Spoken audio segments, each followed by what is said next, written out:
25 to 40% of individuals who have an eating disorder are men. Dissatisfaction with body weight and our shape is typically at the core of not only psychiatric development, but also a man's identity of how he lives, moves, and perceives the world he lives in. Aaron Flores is a registered dietitian, nutritionist based out of Los Angeles, California. He helped develop and launch one of the first binge eating disorder programs to help veterans struggling with the disorder. He has a private practice in Calabasas, California, and he's a certified body trust provider. His main areas of focus are intuitive eating and health at every size. I'm hoping we'll talk and get to that today. And in his work, Aaron helps individuals learn how to make peace with food and develop body positive behaviors. His podcast, Dietitians Unplugged, is an incredible foray into all things food, wellness, and health. Aaron, thank you for joining Minding Men. Brian, thanks for having me. That introduction makes me sound so much more important than I really am. So I'm really happy to be here, and I'm really thankful that you're doing this show, and thanks for having me. Absolutely. And to be honest with you, you're more humble than you realized. One of the things in that intro that we just had is I mentioned health at every size. Yeah. So can you comment on two things? Number one, Sure. What the heck is health at every size? And number two, how does it affect or how can it be applied to men? So it's a great question. Health at every size is a framework or a paradigm. It is important to sort of understand that it is born out of a rejection of diet culture. It has roots in the social justice movements in the 60s. Health at every size as a concept was cultivated through the 70s and the feminist movement. And it really sort of started to take hold in the 90s as a think tank in the Bay Area started playing with language around what it would mean to help people adopt healthy behaviors without focusing on a number on the scale, right? So again, really think about a complete 180 from diet culture. It became popularized with the book Health at Every Size by Dr. Lindo Bacon. And through that, it is really, I would say it's a movement, right? It's a movement that's evolved over many years. At its core, again, is thinking about how can we separate the idea that health and weight are directly connected and help people establish behaviors that are sustainable in their own lives that aren't focused on changing the number on the scale. In addition, Health at Every Size also has a very strong social justice lens to it. So it looks at fat phobia, it looks at weight stigma. And as we do that, we also think about other identities that people show up with. So it looks at institutional racism, gender, transphobia. It looks at gender issues. So it's really this very broad umbrella of ideas, but at its core is how do we, one, help people separate health and weight, and two, help people adopt behaviors that are sustainable that aren't about changing the number on the scale. Its relation to men is, and those who identify as male, is really simple. It's how, men are indoctrinated into this idea that the only good body is a chiseled, very muscular body. We are definitely affected by diet culture. We are definitely affected by body image issues. We just don't have very much space to discuss it or explore it. So Health at Every Size is a paradigm that for sure applies to males and those who identify as male. It is a way to embrace a lot of compassion in healing body image and food issues. It's something that I wish more people knew about. So I'm very happy that we get to talk about it, especially around the male experience. Great. And I'm really happy to hear that, because I think a lot of times people believe Health at Every Size is possibly more of a feminine approach or made for females. And I think it's really helpful to have people like yourself and others that are professionals that using the Health at Every Size paradigm as a way to kind of challenge these stigmas, as well as the body image kind of push that so many guys objectify themselves towards. Yeah. Yeah. You know, even as you're saying that, right? I really appreciate that addition, because it just highlights why this is so necessary. Why do we assume that there's this binary idea that you're either approaching this from a very masculine perspective or a very feminine perspective? So I think even as we unpack that, right, I think about how that kind of thinking that is so prevalent in our society, right, really prevents people from exploring things that might be really healing to them. So instead of thinking it as like, oh, this is I got to touch, I got to focus on my emotions, or I got to, that's too feminine, or I don't do that. I really encourage folks to zoom out and say, you know, there's this way of sort of connecting to, how do I feel in my body? Why do I feel this way? And how can I heal it? Is has nothing to do with, you know, gender. It has nothing to do with being weak or strong. It just has to do with, hey, I'm building some attuneness to my body. I'd rather be present in my body and connected rather than disconnected. Yeah, and you know, in the another part of the intro of your certifications and incredibleness and the stuff you do, when you're talking about attuneness in the body, and I think it's a great word. I often use the word authentic self. Mm-hmm. You know, body trust. Yeah. And health at every size must, I am sure, have a wonderful connection there.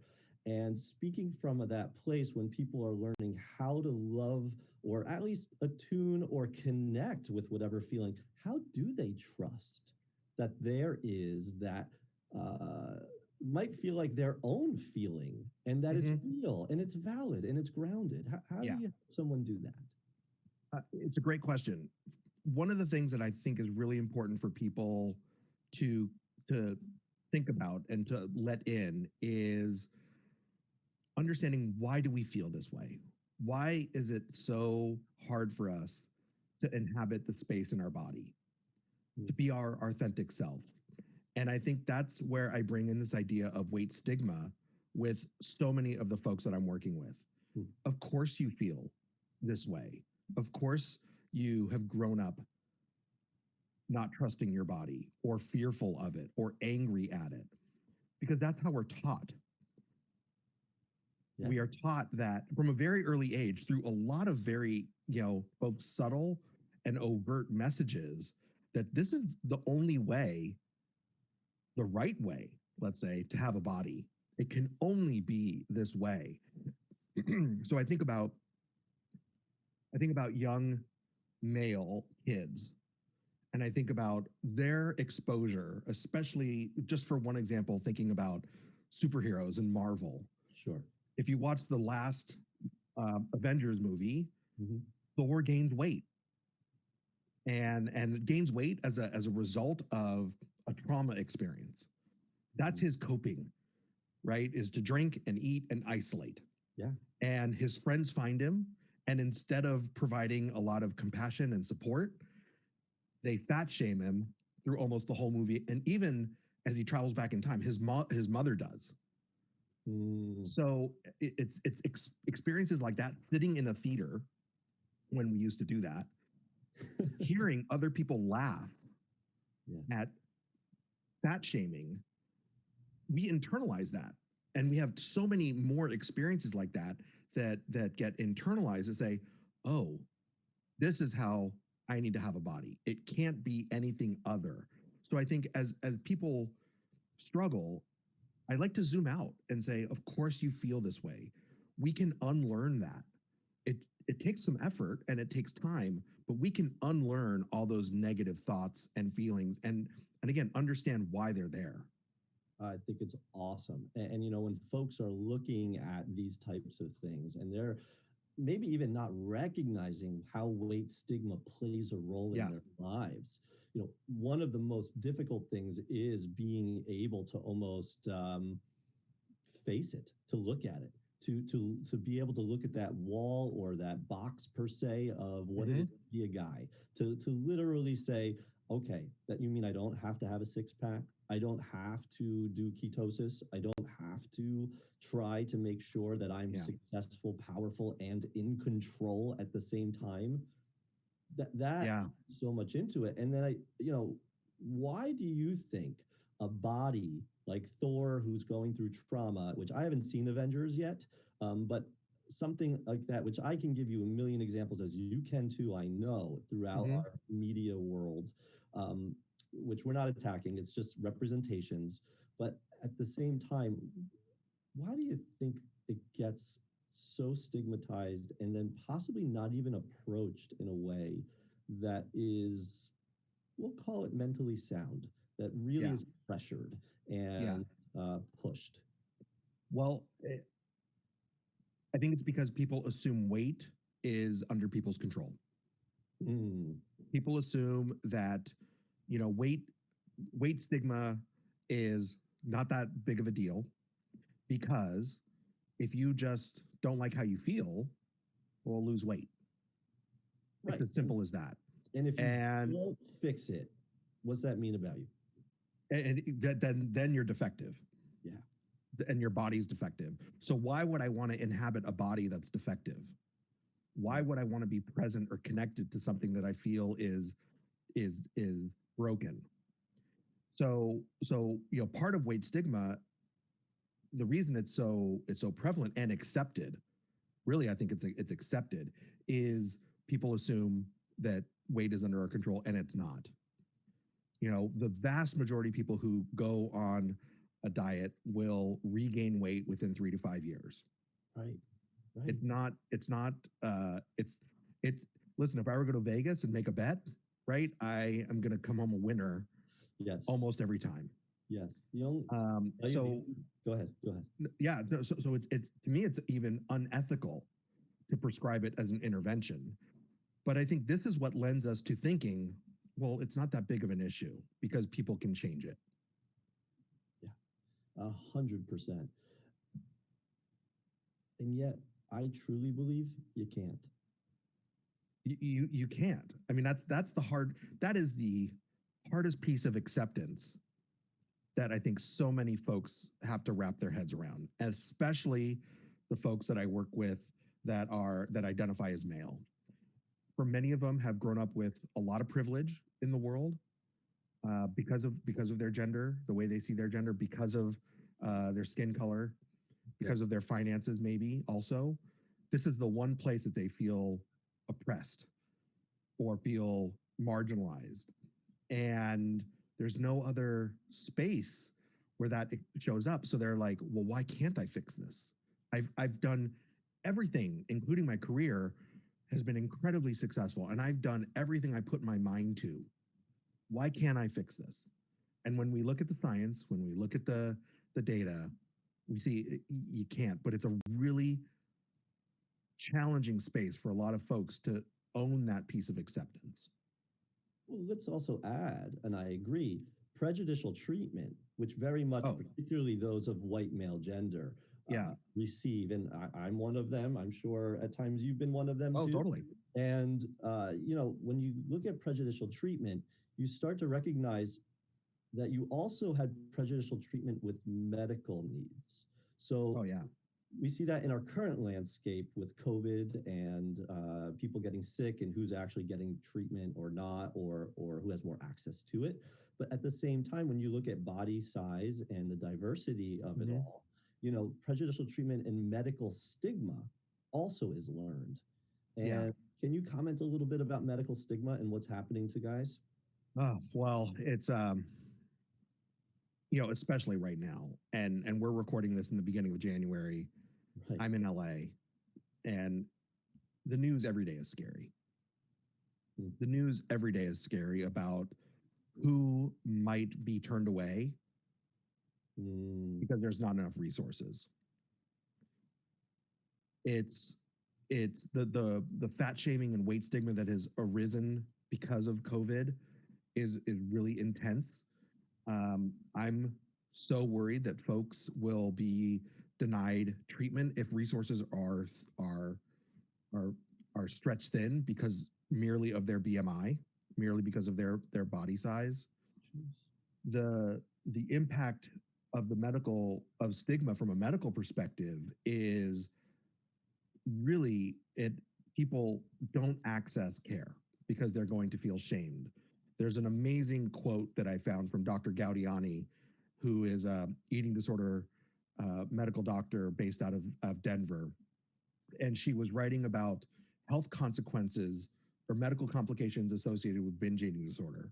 Mm-hmm. And as she was writing, she was saying it's very clear to hear the number one medical complication from binge eating disorder is substandard medical care arising from weight stigma.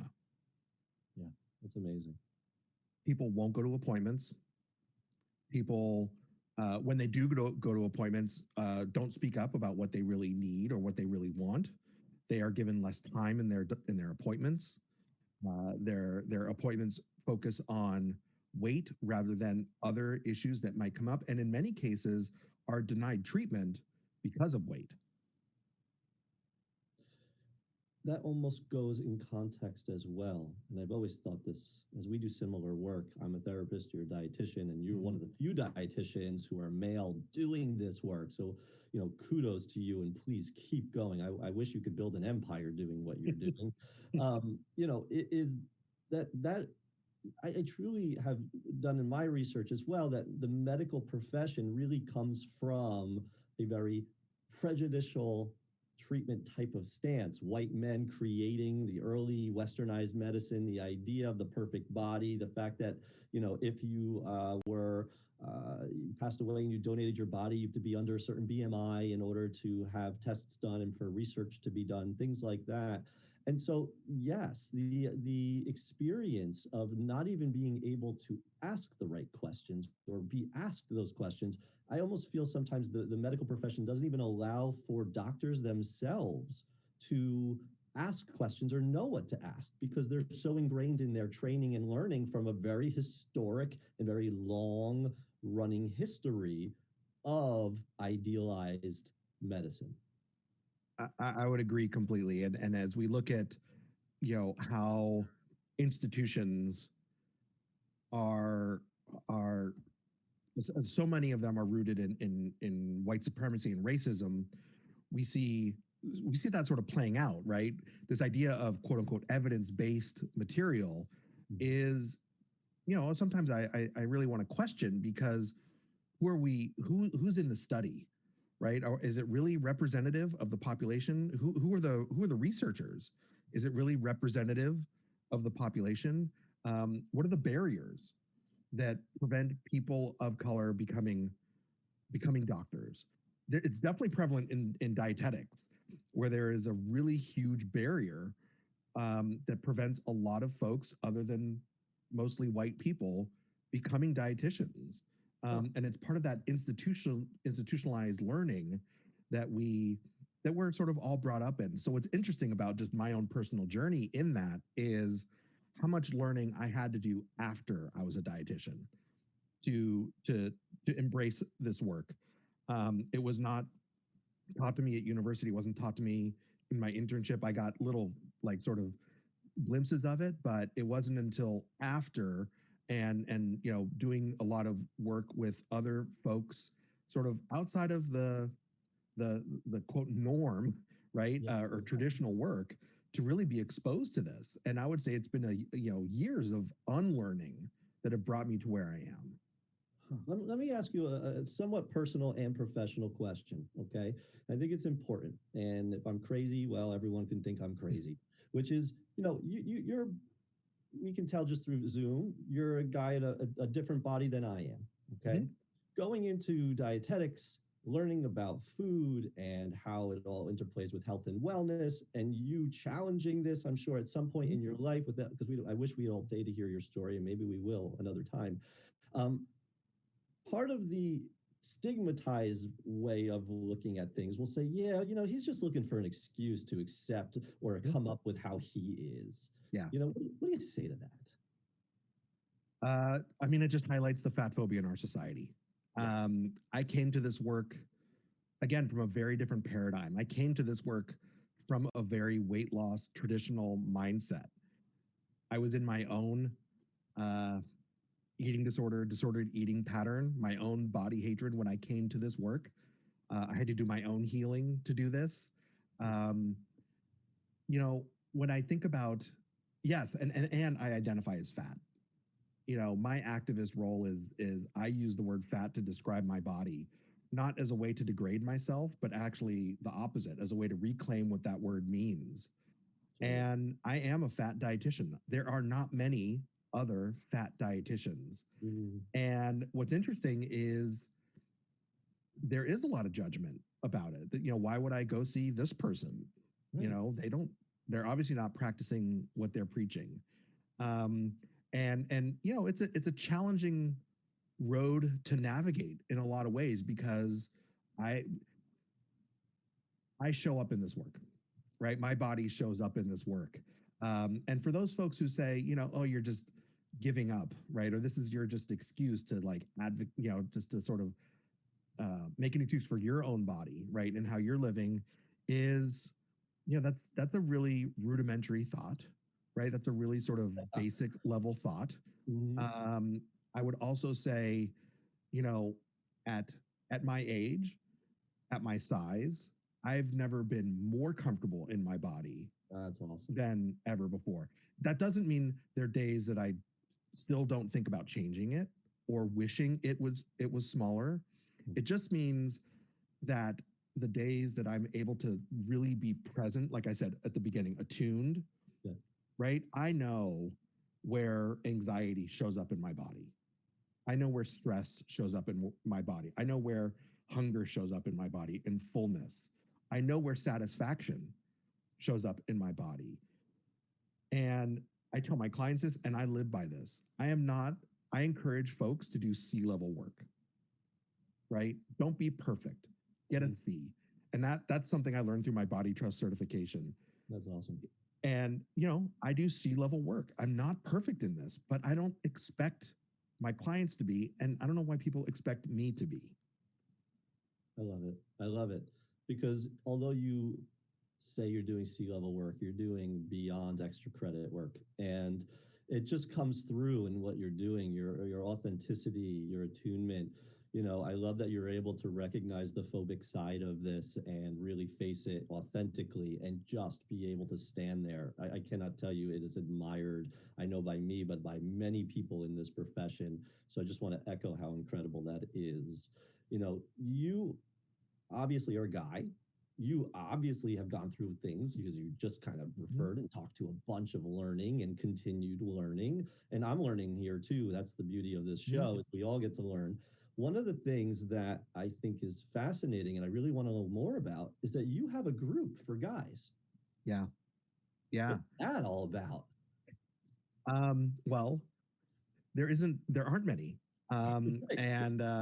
So in doing this work, I realized, you know, there's not a lot of spaces available to men and those who identify as men to discuss eating disorders or body image issues. Just like you mentioned at the top of the show, the percentage of men who have and experience eating disorders is much higher than what is reported. Absolutely. It is very prevalent in our society. There's just no space to talk about it. So I started this group. It's grounded in all the principles I've described already. It is not a weight loss group. It's a support group that I lead. And one of the things that I think is so interesting as I've done this more and more is finding that people want to talk about this. Like, people want the support. People are really thirsty for it. And the hardest part oftentimes that we need to really explore, and that some folks have trouble internalizing, is the idea of, where's compassion? How can I just be compassionate with myself, not seeing it as weakness, but seeing it as an asset? Yeah, that's awesome. And I know you've done it in the past. I hope it grows. I hope it keeps going. I hope it explodes, the whole thing, because it's great, amazing work. I think you're the only one right now from a body trust, particular Hayes perspective, doing this. You're the only guy encompassing a larger body who is loving it and really expressing it and helping others in a group format. It's fantastic. I know there are others that are beginning to do it, which is wonderful all over, but you are very much the pioneer right now. So thank you. And tell us where we can find out more about you. Yeah, the best way is my website is www.smashthewaitriarchy.com, and I'm on Instagram at Aaron Flores RDN, and those are probably the two best ways to follow me. Everybody, smash the waitriarchy. You got it, Aaron. Thank you for being here. Yeah, Brian, thanks for having me. This is such a great opportunity, and I really appreciate the work you're doing to amplify a lot of voices. So thank you. Absolutely. We need more like you. And everybody, thank you for joining us at Minding Men on ML TV Network. I hope you have a safe, wonderful day. Be careful out there. Please wear a mask and have a wonderful, wonderful, wonderful year.